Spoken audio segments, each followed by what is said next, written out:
Oh, hi, creative people.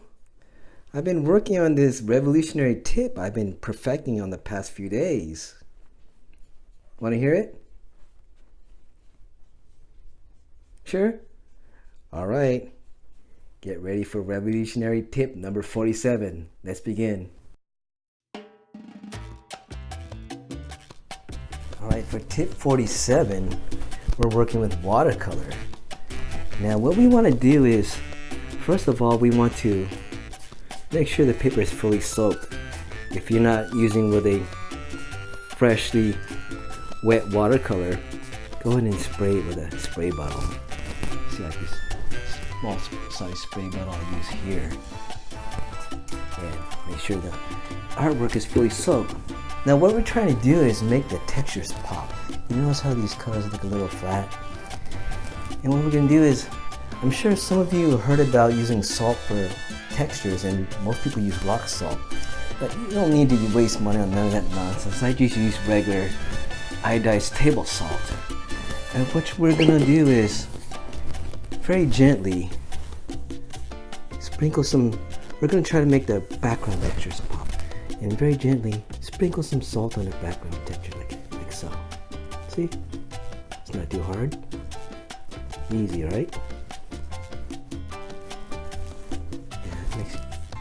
Make sure you place that strategically.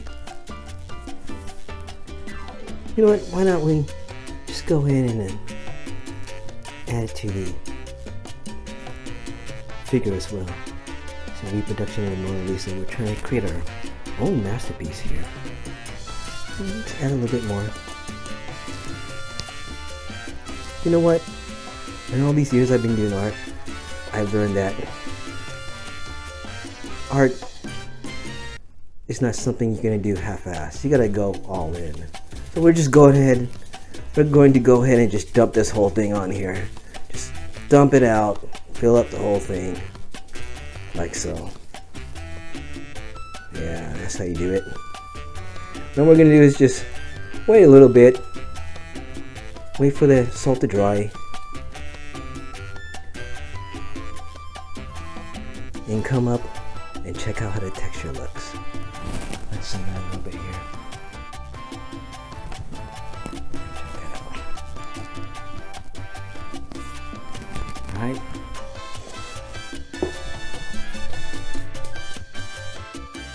Alright, this looks dry now. So, you notice how even now you can tell that the colors, the textures look a lot richer. So let's see what's going on here. Look at that, you can see the textures, the colors already pop. It's much more vibrant. I perfected the technique over the past few days, and I didn't think it would come out so much more colorful with lots more detail and vibrancy. Are you guys seeing this? This is amazing.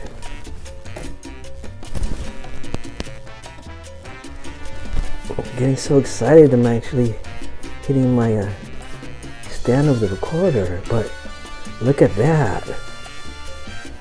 Go ahead and try this out. Technique number 47.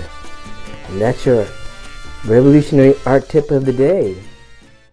So you guys like that tip? I'll be taking submissions for ideas. Send me your most revolutionary art tips, and I'll try to go ahead and recreate it. Any medium, mostly a traditional art, but any medium, send it to me, send me the tip, and we'll see if we can make a video of it.